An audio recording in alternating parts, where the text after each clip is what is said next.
दोस्तों, ये है साल 1901 की, जब पहली बार नोबेल प्राइज़ की शुरुआत हुई। ये प्राइज़ दुनिया की सबसे वैल्यूएबल प्राइज़ में से एक है।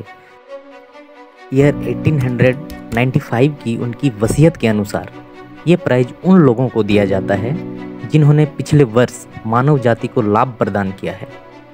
ये प्राइज़ 6 फील्ड्स में दिए जाते हैं, जिनमें physics, chemistry, medicine, literature, peace and economic sciences हैं।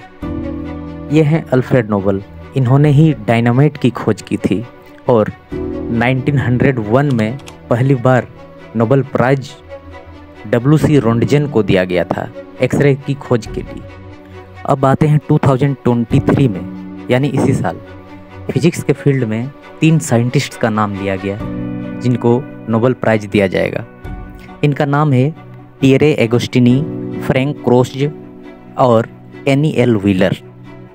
इन्होंने अपने एक्सपेरिमेंटल मेथड्स के जरिए लेजर लाइट को इलेक्ट्रॉन्स के थ्रू से होते हुए पास कराया, जिसमें लाइट के एटोसेकेंड पल्सेस को दर्ज की। आइए इसे थोड़ा डिटेल से समझते हैं। एटोसेकेंड पल्सेस या एटोसेकेंड ये होती क्या हैं? एटोसेकेंड, इससे समझ में आ रहा है कि कुछ सेकंड का बात किया जा रहा है, यानी 1 सेकंड का 10⁻18 हिस्सा। 1 एग्जाम्पल, जिसमें 16 सीरीज ऑफ इमेजेज को हम हमारे नज़रों के सामने से पास कराते हैं 1 सेकंड के अंदर, तो हम देखेंगे कि नहीं, ये इमेजेज नहीं है बल्कि एक वीडियो सा प्रतीत होगा। इट मीन्स 1/16 सेकंड में हुई घटना को हमारी आंखें कैप्चर नहीं कर सकती हैं। दोस्तों, अब आप कल्पना कीजिए 10⁻18 सेकंड में हमारे साइंटिस्टों ने लाइट के पल्सेस को रिकॉर्ड किए हैं। इसे हम दूसरे रूप में भी समझ सकते हैं। यह 1 सेकंड का इतना छोटा हिस्सा है कि दुनिया बनने के बाद आज तक जितना समय हुआ है, यानी बिग बैंग के बाद आज तक जितना समय हुआ है, लगभग उसी के बराबर है। अब जरा इसके हिस्ट्री पर नज़र डालते हैं। 14 सितंबर 1900, जब मैक्स प्लैंक ने क्वांटम फिजिक्स की नींव रखी थी, उन्होंने ही कहा था लाइट पैकेट ऑफ एनर्जी के फॉर्म में ट्रांसमिट करती है।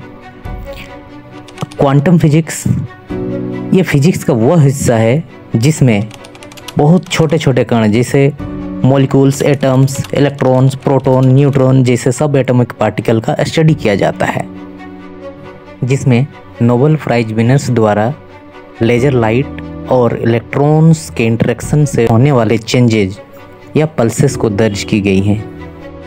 एटोसेकेंड की कहानी 1980 के दशक के अंत में शुरू हुई, जब एल व्हीलर और उनके सहयोगी आयोनाइज्ड आर्गन का स्टडी कर रहे थे। जब उन्होंने गैस को इंफ्रारेड लेजर से पास किया तो उन्होंने प्रोटॉन्स की हायर फ्रीक्वेंसी सीरीज को देखा, जिससे पता चलता है कि लेजर की अपनी फ्रीक्वेंसी से कहीं ज़्यादा फ्रीक्वेंसी प्रोड्यूस कर रही थी। ईयर 2001 में पियरे एगोस्टिनी के नेतृत्व में एक टीम हायर हार्मोनिक्स को एटोसेकेंड स्केल पर पल्स में बदलने में सफल होने वाली पहली टीम थी।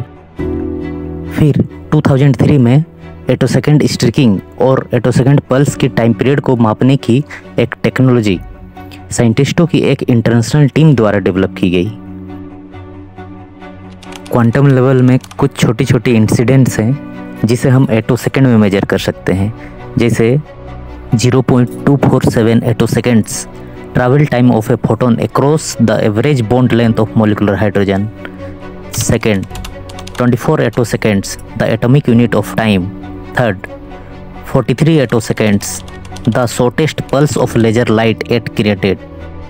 Fourth, 53 attoseconds, the second shortest pulses of laser light created. Next, 100 attoseconds, faster ever view of molecular motion.